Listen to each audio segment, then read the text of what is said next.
DC here. Hi, guys and gals. It's Monday, and Monday is often Tag Day. And right now I'll be doing Dave Nicholson's last Saturday 7-question tag.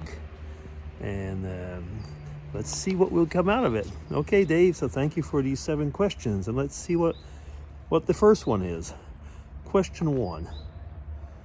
What is the thing from your daily life that you'd stockpile like crazy if it's going to get banned suddenly? Ooh. That is a good question. From my daily life. I mean, I know that it was funny because when there was the pandemic, people panicked and went and bought toilet paper like mad. And I mean, of course, if that was something that would go out, I guess it probably won't have to. But I'm trying to think, what would it be? That is a really good question, actually. What is it that I really, really care for in my daily life?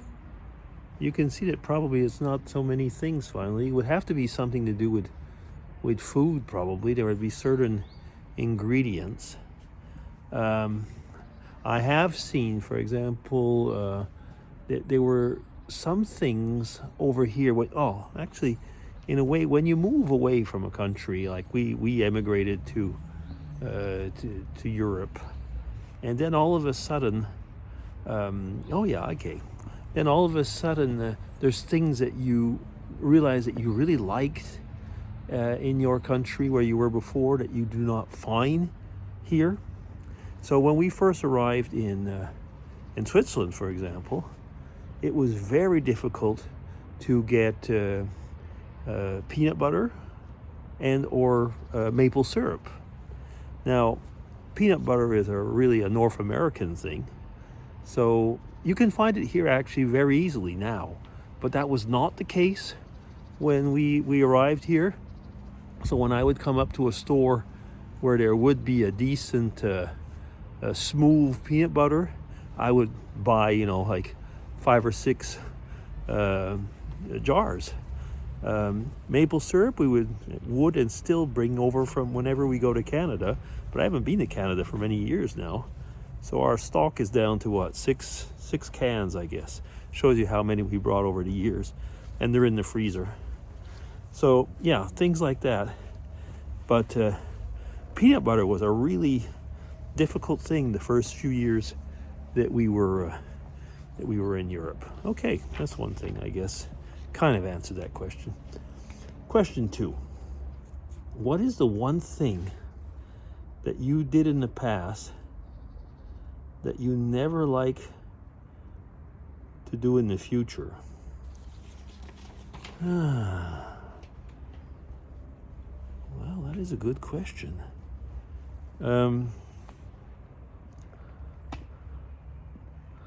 I mean, I'm happy that I did my studies, and I'm happy that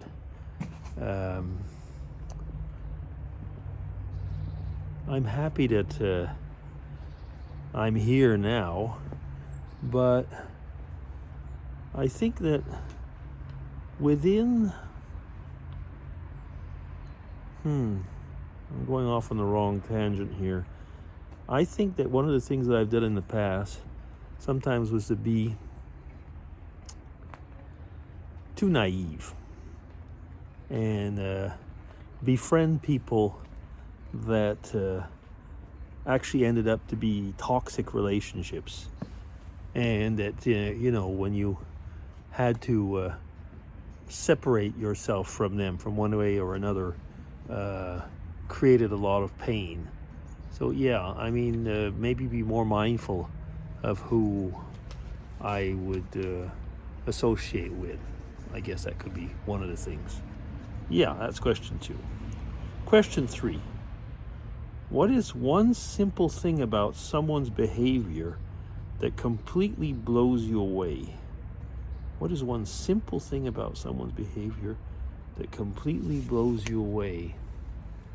Um,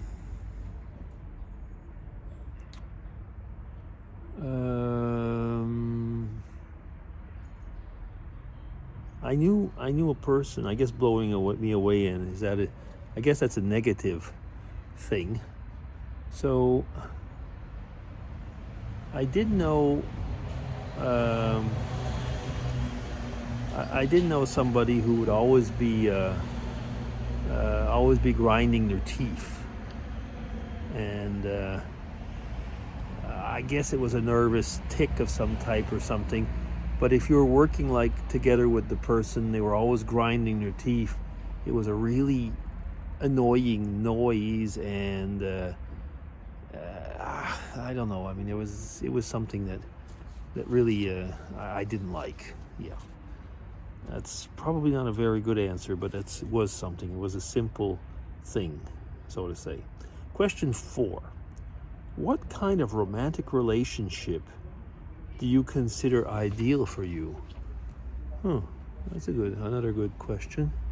Well, I think that, like the relationship that I have with my wife, we're very complementary. There's a lot of things that we like the same, but there's a lot of things that we don't like in the same way. So that, kind of like where I have my weak points, she has her strong points, and at the same time, there are, like I say, things that we really, really like doing together. So that is pretty much it, I guess. I can see, for example, like I'm more spontaneous. She analyzes maybe things more, or is more cautious. And, if you work those two things together, it usually comes out for the best. Yeah, okay, we'll leave it at that. Question 5. What are the things that you look for in a guy or girl when you are interested in them? This is about relationships, isn't it? Well, I would say very often I like to look at the person's face and their smile, the way they radiate. Let's put it that way, yeah.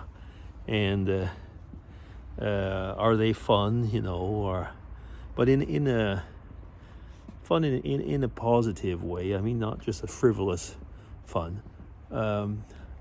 Yeah, but their smile, their face, like I say, the whole maybe positive body language, if possible. I guess that would be it.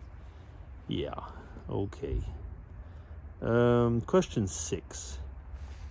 If you were part of a reality show as my partner, which one would it be? Well, that's very quick to answer. I've never watched reality shows, and I have no interest in them, so I wouldn't be even considering it. So, okay. Question 7. What turns you off more than anything else in a person? What turns you off more than anything else in a person you are thinking of as a date? Geesh. Once again, I am not a very good person who asks those type of questions. My experience in dating is extremely small. So what turns me off more? Would it be obnoxious, uppity behavior? Probably, something like that, I guess. People that are condescending, things like that, yeah. Condescending, people that are thinking that they're better than you, looking down at you, taking all the, basically treating you as scum.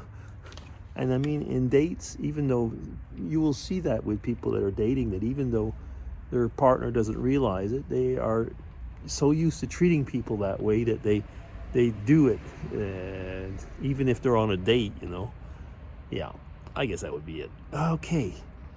There's a lot of questions here that I felt that I was out of my league because maybe my lack of experience to answer these questions. Okay, so that'll be it. Up to 10 minutes. I gotta stop there. That'll be DC signing off. Take care, everybody. And thank you, Dave, for another good challenging set of questions. Take care.